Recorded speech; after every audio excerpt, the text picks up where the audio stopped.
ಅಣ್ಣ, ನಮ್ಮೂರಲ್ಲಿ ನಮ್ದೇ ಅವ ಇರ್ಬೇಕು.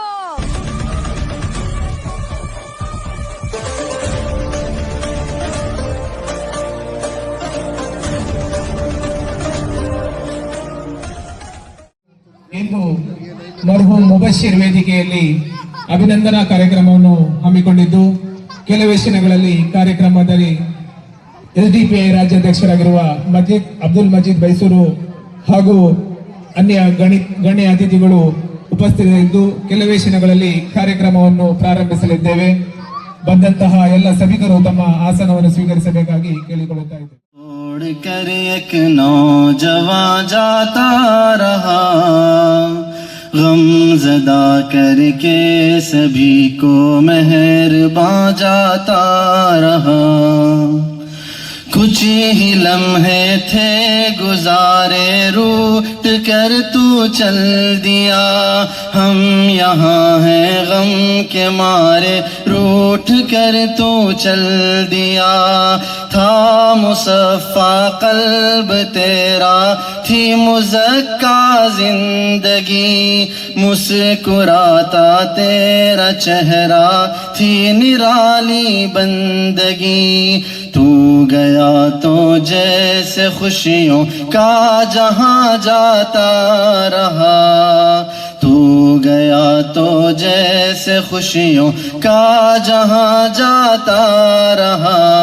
गमज़दा करके सभी को मेहरबान जाता रहा।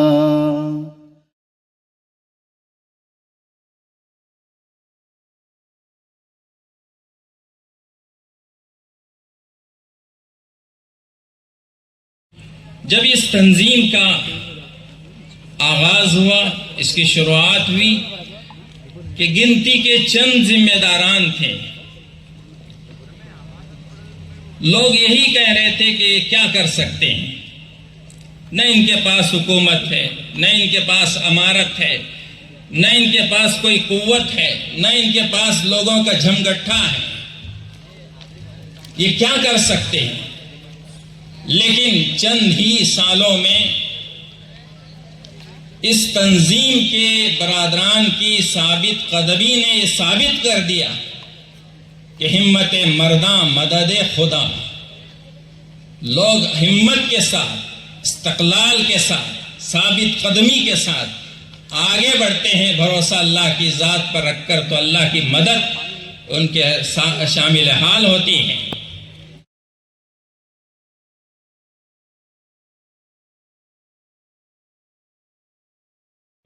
ಎಲ್ಲಿಯವರೆಗೆ ನೀವು ಒಂದು ಶಕ್ತಿ ಆಗೋದಿಲ್ವೋ, ನಿಮ್ಮ ವೋಟ್ ಬ್ಯಾಂಕ್ ಅನ್ನು ನೀವು ನಿಮ್ಮ ಒಂದು ಶಕ್ತಿಯಾಗಿ ಪರಿವರ್ತನೆ ಮಾಡ್ಕೊಳ್ಳೋದಿಲ್ವೋ, ನಿಮ್ಮನ್ನ ಯಾರು ಕೇಳೋದಿಲ್ಲ। जब तक आप अपने आप को एक ताकतवर नहीं बनते, सियासत में अपनी खुद का एक ताकत नहीं बनते, कोई भी आप लोगों को अहमियत नहीं देगा। याद रख लो, क्योंकि 70 साल में इन लोग को आदत हो गया ये कौम को गुलाम बनाकर रखे हैं, लोग गुलाम बनाकर ही कर लेंगे। कोई आपका इश्यू ये लोग एड्रेस नहीं करेंगे। क्यों बोले तो आप बिना वजह वोट करते हैं, खौफ का बुनियाद पर वोट करते हैं, क्योंकि बीजेपी आ जाएगा इसलिए कांग्रेस वोट करो। ये इनको अच्छी तरह मालूम है, ये लोगों को है ना, ये लोगों को अच्छी तरह मालूम है। ये मुस्लिम कौम जो है बीजेपी को डर को वोट देने वाला है, इसलिए इनको क्या भी करने का जरूरत नहीं। वो इलेक्शन का टाइम में जो कांग्रेस का लोकल मुखंड्स रहते हैं उनको भेज को वोट डालो बीजेपी आएगा बीजेपी आ जाएगा बोलकर डराते हैं। हाँ, बीजेपी आएगा बोलकर डराते हैं। कन्नड़ में एक गादे बोलते हैं, कत्लेगे हेदरी देव तप्पकोंड्रू बोलकर। उर्दू में बोलना, कत्लेगे हेदरी देवना तप्पकोंड्रू कर। वैसा हालत मुसलमानों का। अंधेरा को डरकर शैतान को लपट ले गए। ऐसा हालत है इस कौम का। सोचते नहीं, एक दिमाग से सोचना। चलो सब जगह वोट मत करो, कर्नाटका में 35 ऐसा सीट है बोला ना, अगर हम एक होकर वोट डाले तो 35 एमएलए विन हो सकते। अगर इकट्ठा होकर वोट डालना 85 to 90% वोट डालना, अगर वोट डालेंगे तो 35 एमएलए, 35 न को तुम्हें 20 एमएलए तुम्हें जिता को देखो, 20 एमएलए तुम्हारे पांवों के नीचे लोग आएंगे। जितने भी सियासतदान है ना, तुम्हारा पावन के पास आएंगे, पूछेंगे आपको क्या होना है। तुम्हें जाने का जरूरत नहीं, अर्जी पकड़ने को ये देव वो देव बोलकर अर्जी पकड़ने को जाते ना, जाने का जरूरत नहीं। तुम्हारे घरों के पास ये लोग आएंगे, आपको क्या चाहिए बोलो। मगर आप क्या है, खुद का एक पॉलिटिकल ताकत बनना है। जितने भी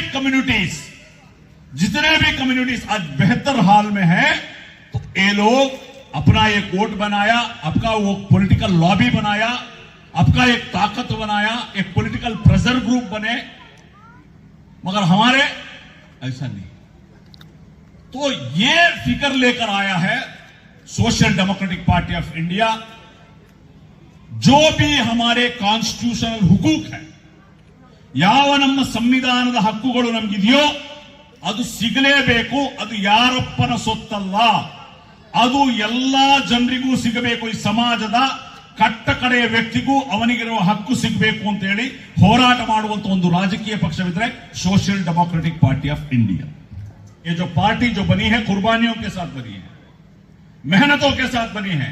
इस पार्टी में पार्टी बनाने के लिए शहीद हुए लोग, इस पार्टी के लिए जेल में गए लोग, जेल में है लोग।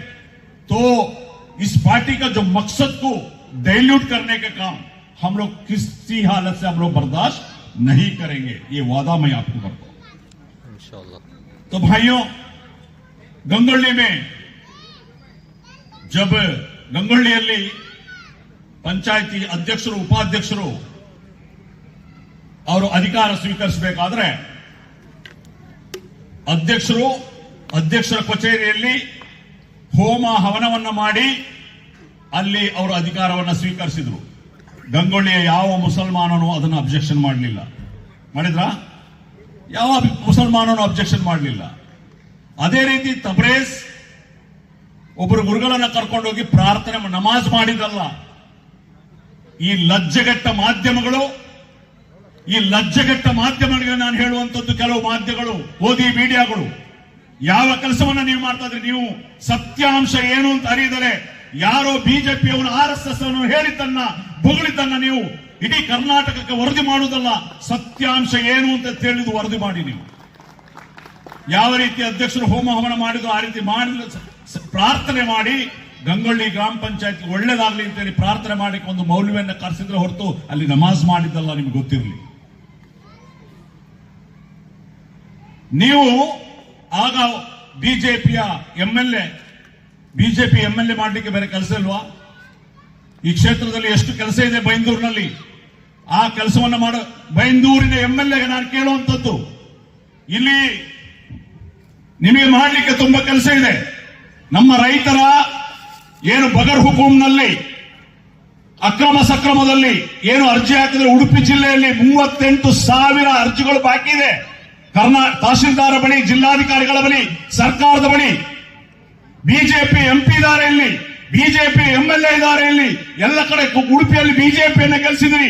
38,000 ರೈತರ ಅರ್ಜಿಗಳು ಫಾರಂ ನಂಬರ್ 57 ನಲ್ಲಿ ಕೊಳಿತಾ ಇರಬೇಕಾದ್ರೆ ಅದ್ರ ಬಗ್ಗೆ ಮಾತಾಡ್ಲಿಕ್ಕೆ ನಿಮಗೆ ದಮ್ಮಿಲ್ಲ. ನಿಮಗೆ ಅದ್ರ ಬಗ್ಗೆ ಅಸೆಂಬ್ಲಿಯಲ್ಲಿ ಮಾತಾಡ್ಲಿಕ್ಕೆ ನಿಮಗೆ ದಮ್ಮಿಲ್ಲ.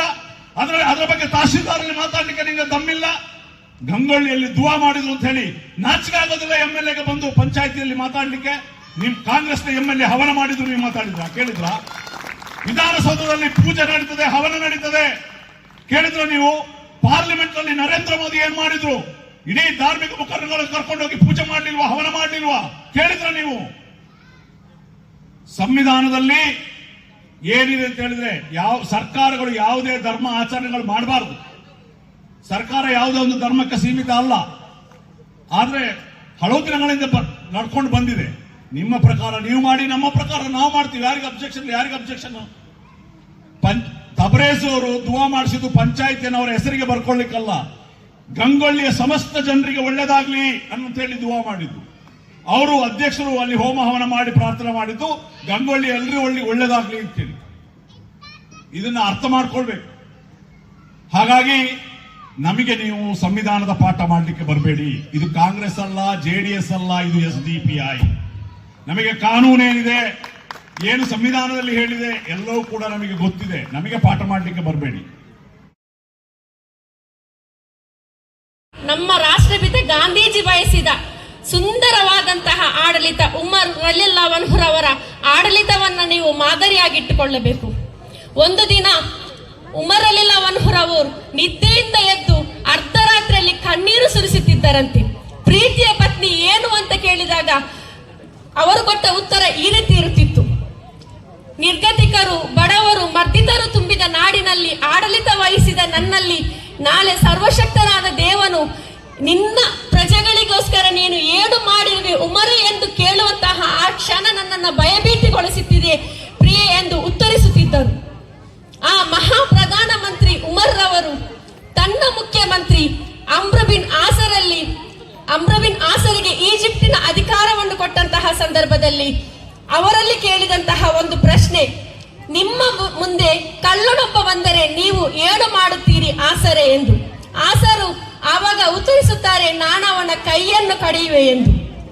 ತಕ್ಷಣ ಉಮರ್ ರಲಿಯಲ್ಲಾಹು ಅನ್ಹುರವರು ನೀಡಿದ ಉತ್ತರ ಹೀಗಿತ್ತು: ಹಸಿವು ತಾಳಲಾರದೆ ಒಬ್ಬನೇ ಒಬ್ಬ ಪ್ರಜೆ ನನ್ನ ಮುಂದೆ ಬಂದರೆ ನಾನು ನಿಮ್ಮ ಕೈಯನ್ನು ಕಡಿಯುವೆ ಎನ್ನುವುದಾಗಿತ್ತು. ಪ್ರಜೆಗಳಿಂದ ಪ್ರಜೆಗಳಿಗಾಗಿ ಆಯ್ಕೆಯಾದ ನಾಯಕರೇ, ಆ ಮಾದರಿ ನಾಯಕತ್ವವನ್ನು ನೀವು ಅನುಸರಿಸಿಕೊಂಡು ಉತ್ತಮ ಆಡಳಿತವನ್ನ ಈ ಗ್ರಾಮಕ್ಕೆ ನೀವು ನೀಡಬೇಕು. ಇನ್ಶಾ ಅಲ್ಲಾ ನಿಮ್ಮ ಆಡಳಿತವನ್ನ ಮೆಚ್ಚಿಕೊಂಡು ಈ ಗ್ರಾಮದ ಪ್ರತಿಯೊಬ್ಬ ಪ್ರಜೆಯೂ ಕೂಡ SDPIನ ಮತದಾರರಾಗಿ ಬದಲಾಗಬೇಕು ಇನ್ಶಾ ಅಲ್ಲಾ. ಕೊನೆಯದಾಗಿ ಎಲ್ಲರಿಗೂ ಅಭಿನಂದನೆಯನ್ನು ಸಲ್ಲಿಸುತ್ತಾ ಅವಕಾಶಕ್ಕಾಗಿ ಜೈ SDPI.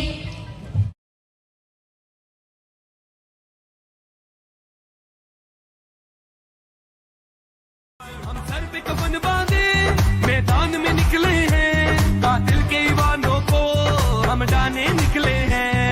हम सर पे कफन बांधे मैदान में निकले हैं, कातिल के ईवानों को. हमारे बच्चों को कभी बम धमाकों के नाम पर, कभी मंदिरों में बम फोड़ने के नाम पर, कभी मक्का मस्जिद के बम ब्लास्ट के नाम पर तुमने ले जाकर हमारे बच्चों को जेलों की सलाखों में डाला.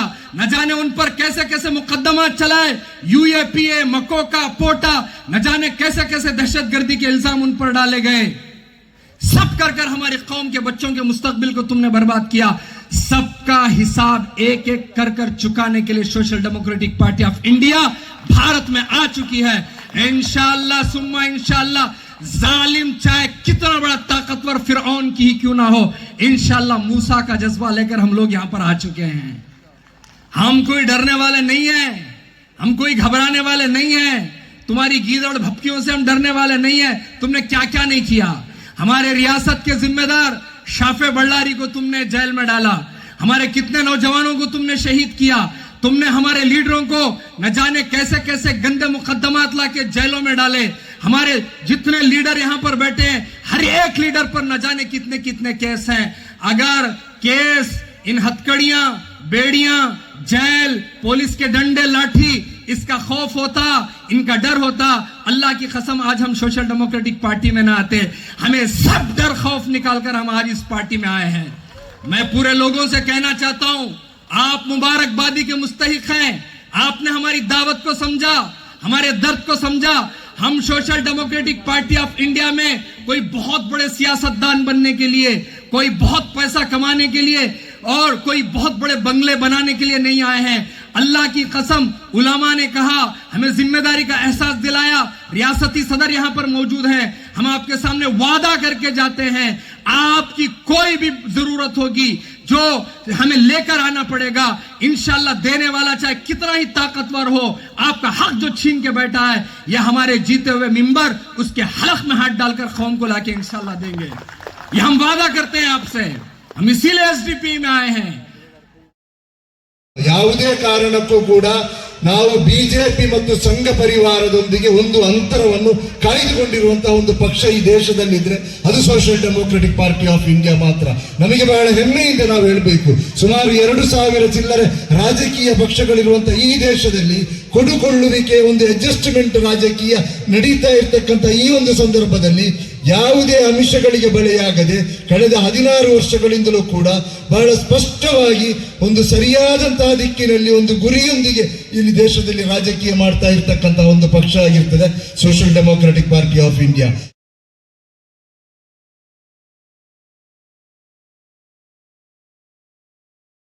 आज तुझको मैं बता दूं तकदीर उमम क्या है। आज तुझको मैं बता दूं तकदीर उमम क्या है। शमशीरो सना अव्वल रुबाब ताऊ साफिर। ये एसडीपीआई ये इसलिए खड़ी हुई है, हमारा दावा है इस मुल्क की एब्सोल्यूट गवर्नेंस हमारा हक है, हमारा इख्तियार है और हम वहां तक पहुंच के रहेंगे इंशाअल्लाह अज़ीज। ये हमारा हदफ है, ये हमारा ईमान है, ये हमारी और आपके मिली जुर्रत का तकाजा है। बड़ी और इक़्तिदार छीन ली। मैदान में जिनकी टापों से बातिल के दिल थर्राते थे, वो मर्द मुजाहिद ऐसे थे, तूफानों से टकराते थे, दरिया से राह बनाते थे, सहरा के सर चढ़ जाते थे। हम ऐसी कौम के बेटे हैं जो मौत को भी गुर्राते थे। मर्द मुजाहिद है तो हीद पे जीते मरते हैं हम जंगजू। अल्लाह का निजाम है, इसीलिए इरहमू मन फिल अर्ज़, जमीन वालों पर तुम रहम करो, आसमान वाला तुम पर रहम करेगा। जमीन वालों पर रहम यह है कि जो जुल्म के शिकार हैं जुल्म को खत्म किया जाए। जो आईना और जो कुछ आइन ने हमें हुकूक दिए हैं, संविधान ने जो हमें हुकूक दिए हैं, जो राइट्स दिए हैं, वो उन हुकूक का पूरे तौर पर मुकम्मल एतबार से हासिल करना हर एक इस पूरे हिंदुस्तान के पूरे मुल्क की हर बाशिंदे के लिए ये ज़रूरी है, उसकी जिम्मेदारी है, ये हक उसको हासिल होना चाहिए। और इसके लिए जो है अल्हम्दुलिल्लाह ये जमात ये तंजीम काम कर रही है, आगे बढ़ रही है और इंशाअल्लाह कोने कोने में एक एक फर्द तक इस आवाज़ को अल्लाह पहुँचाएंगे। हमने नौजवानों को देखा माशाअल्लाह, ये अलग बात है कि उसे अलग हवा दी गई, अल्लाह के नाम से दुआ के साथ इफ्तिताह किया गया। मस्जिदों में सजदे शुक्र इन नौजवानों ने अदा किया, मीडिया ने अलग उसका नाम दिया, लेकिन अल्लाह के नाम के साथ और अल्लाह के साथ दुआ मांगते हुए इस जंग का और इस चीज का ऐलान हुआ कि जो कामयाबी मिली है बस तौफीक खुदाबंदी से मिली है और उसी नाम से हम आगे बढ़ रहे हैं और उसी के नाम के साथ हम इसका इफ्तिताह कर रहे हैं अपने ऑफिस में। लेकिन अल्लाह ने यह बतला दिया कि हकीकत है जिन इंसानों में शाहीन का जज्बा होता है, जिन इंसानों में अल्लाह के बंदों में सरफरोशाना जज्बात होते हैं, तारीख गवाह है कि अल्लाह ताला ने चंद सालों में उन्हें वो मकाम अता फरमाया और कामयाबी के उन मनाजिल तक उन्हें पहुंचाया। सारी इंसानियत उनसे आज सैराब हो रही है। हिंदुस्तान के सरजमीन पर माशाअल्लाह ये एसडीपीआई ऐसा है, मैं इसकी मिसाल हमेशा जहां देता हूं वहां ये देता हूं। बबा के तो हम ये कह सकते हैं एसडीपीआई की मिसाल हिंदुस्तानी मुसलमानों के लिए रीढ़ की हड्डी की हैसियत रखती है, रीढ़ की हड्डी की हैसियत रखती है। मिंबर और मेहराब पर इंशाअल्लाह इंसानों की इस्लाह की बातें होती रहेंगी, दीगर तंजीमों और तहरीकों से इंसानियत को फलाह और बहबूदी की बातें होती रहेंगी और दूसरे मैदानों से मुसलमानों के ईमान को फरोग देने की बातें होती रहेंगी। लेकिन सियासत के मैदान से जो दुनिया हमें देख रही है और जिस मंजर से मुझे और आपको हिंदुस्तानी मुसलमानों को देख रही है, ये हमारे लिए रीढ़ की हड्डी की हैसियत रखती है। इनका वजूद हमारे लिए ऐसा है जैसे जिसमें इंसानी में रूह की हैसियत है। मेरे अजीज भाइयों, मैं अल्लाह का शुक्र अदा करता हूँ कि हमारी इस छोटी सी बस्ती में अल्लाह रब्बुल आलमीन ने ऐसे नौजवानों को वजूद बख्शा है जो हमारे लिए इतना मुहतम बिशान फिक्र रखते हैं। अल्लाह इनके जज्बात की कदर फरमाए, अल्लाह इन्हें दिन दुगनी रात चुगनी तरक्कियों से नवाजे और शाहनसी पर जो हमारे जिम्मेदार बैठे हैं अल्लाह इनके जज्बात को उन बाम में उरूज तक पहुँचाएँ और सारी इंसानियत को इनके जरिए से अल्लाह ताला फ़ायदा पहुँचाएँ। और मैं इस हसीन मौके पर, चूँकि ये मुबारकबादी का मौका है, वाकई में इस खुशी का इजहार लफ्ज़ों से नहीं किया जा सकता, इस खुशी का इजहार हम अपने अल्फाज में नहीं कर सकते। कई सालों के बाद ये कामयाबी हमारे हाथों आई है अल्लाह नजर बस से बचाए। अल्लाह ताला हमारे इन जिम्मेदारों को इस्तिकामत और इस्तिक़लाल नसीब फरमाए। अल्लाह ताला हमारे हर आदमी के लिए इन जिम्मेदारों को खैर का जरिया बनाए और रहमदिली का और इसी तरह लोगों के लिए भलाई का जरिया बनाए। अल्लाह हम सबको यह हमारे यहाँ बैठने को और हमारे यहाँ सुनने को कबूल फरमाए। व आखिर दावाना अनिल हम्दुलिल्लाहि रब्बिल आलमीन।